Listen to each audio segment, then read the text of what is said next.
মহারাজ প্রদ্যুৎ কিশোর, আমি ভাবছিলাম আজকে আপনি তিপ্রাসারার স্বার্থ সুরক্ষার লিগা বা তিপ্রাসারার স্বার্থ যাতে অক্ষুণ্ণ থাকে তার লিগা নতুন কিছু একটা কইবেন, কিন্তু আপনার মুখ থেকে নতুন কিছুই শুনতে পাইলাম না।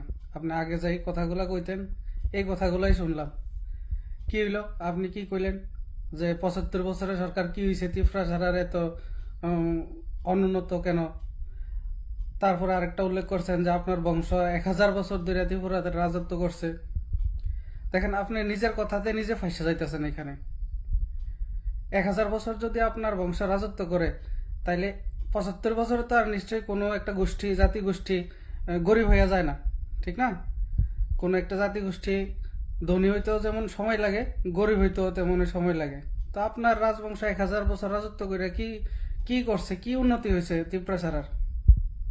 হ্যাঁ, আপনার রাজবংশ রাজত্ব করে সেরা করছে কিছু কিছু, যেমন উজ্জয়ন্ত প্রসাদ করছে, নীরমহল করছে, এই আরো কিছু কিছু ইয়েতে কাজ করছেন। তো নীরমহল কারা ভোগ করতেছেন? বর্তমানে সরকার ভোগ করতেছেন। উজ্জয়ন্ত প্রসাদ কারা ভোগ করতেছেন? বর্তমানে সরকার ভোগ করতেছে। উজ্জয়ন্ত প্রসাদ এবং নীরমহল এই দুইটা জিনিসেরই, নীরমহলের কথাটা আমি ঠিক কইতে পারি না, কিন্তু উজ্জয়ন্ত প্রসাদ আপনার রাজ পরিবার বিক্রি করে গেছে সরকারের কাছে। আর আরেকটা অংশতে আপনি ভোগ করতেছেন। টাকাটি কাদের টাকা? সাধারণ দরিদ্র কৃষক প্রজার টাকাই আছিল, যেটা আপনারা এখন ভোগ করতেছেন রাজা কইয়া। আমি একজন তিপ্রাসা, আমি আপনারা রাজা মানি, তারপরও কারা ভোগ করতেছে? আপনি নিজে ভোগ করতেছেন।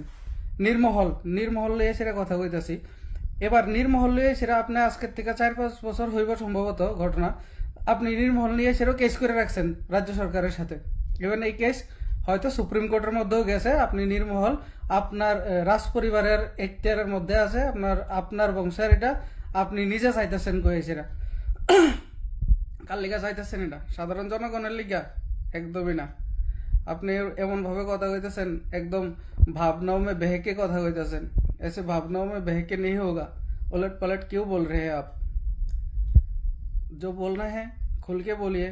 और आप लोगों का, आपका जो ये निर्महल लेने का जो केस चल रहा है, ये कोर्ट में चल रहा है अभी तक, तो ये किसके देंगे आप? निर्महल आपने खुद के लिए ये केस किया है। निर्महल কেসে যদি জিতেন তাহলে আপনি জিতবেন। আপনি কি এটা বিক্রি করে সাধারণ মানুষের দিবেন? একদমই না, দিতেন না। আপনি কারে দিবেন? আপনি নিজে ভোগ করবেন।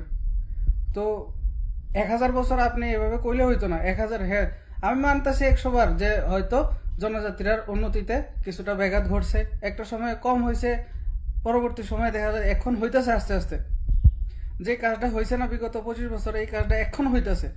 কিন্তু আপনি এভাবে কইলে ১০০০ বছর আমার রাজবংশ রাজত্ব করছে, আমার বংশ মাণিক্য বংশ। তো ১০০০ বছরে আপনারা যদি রাজত্ব করে থাকেন, তাহলে ১০০০ বছরে গরিব রয়ে গেছে কি লিগা? জনজাতি অংশের লোকেরা কেন ১০০০ বছরে গরিব রয়ে গেছে? নিশ্চয়ই ৭৫ বছরে তারা এমন কিছু আমল পরিবর্তন হয়ে গেছে না যে তারা গরিব হয়ে যাইত। তো আপনি ভাবেন কিভাবে জনজাতিরা প্রকৃত অর্থে উন্নতি করা যায়, এটা নিয়ে সেটা ভাবেন। আর মানুষের বিভ্রান্ত করার চেষ্টা, আপনি তো সম্পূর্ণ এটা খেলতেছেন, একটা জনজাতি এবং জাতি এই দুই গোষ্ঠীর মধ্যে একটা নিয়ে সেটা যে পলিটিক্সটা আপনি খেলতেছেন, এই পলিটিক্সটা মোটেই সমীচীন না। ভাবেন কি করে জনজাতির প্রকৃত অর্থে উন্নত করা যায়, নিজের রাজনৈতিক উদ্দেশ্য চরিতার্থ করার লিগে এইভাবে এমন ধরনের আলোচনা আপনারা বন্ধ করেন। অনেক হয়েছে এইসব। আর হ্যাঁ, আরেকটা অংশ আমি ভুলে গেছি গা। আজকের থেকে বিগত প্রায় ৬-৭ বছর আগে আপনাদের লিচু বাগানে একটা জায়গা আছে কয়েছিরা, ওই জায়গাতে জনজাতি গোষ্ঠীর অনেকজন লোকের রাইনে সেরা আপনার পরিবার, আপনি এবং আপনার মা মিললে সেরা এখানে বসাই দিয়েছেন। তারারে জায়গা দিবেন কয়েছিরা, ফ্রিতে জায়গা দিবেন, এই সেই অনেক কিছু কয়েছে, তারারে বয় দিছেন। কিন্তু তারপরেও এইখানে পরবর্তী সময় দেখা গেছে যে সরকার এটার মধ্যে হস্তক্ষেপ করিয়া ওই যে যারা এসেরা বইছিলেন এখানে তারা উঠাইছিলেন। তো এটা কি, তারা কি হইলো পরবর্তী সময়? তারা যে এত টাকা পয়সা খরচ করে এসেরা বাড়ি ঘর তৈরি করছিল থাকবো কইয়া, আপনি এটা কোন উদ্দেশ্যে তখন করছিলেন? আপনি বা আপনার পরিবার কোন উদ্দেশ্যে করছিলেন এটা?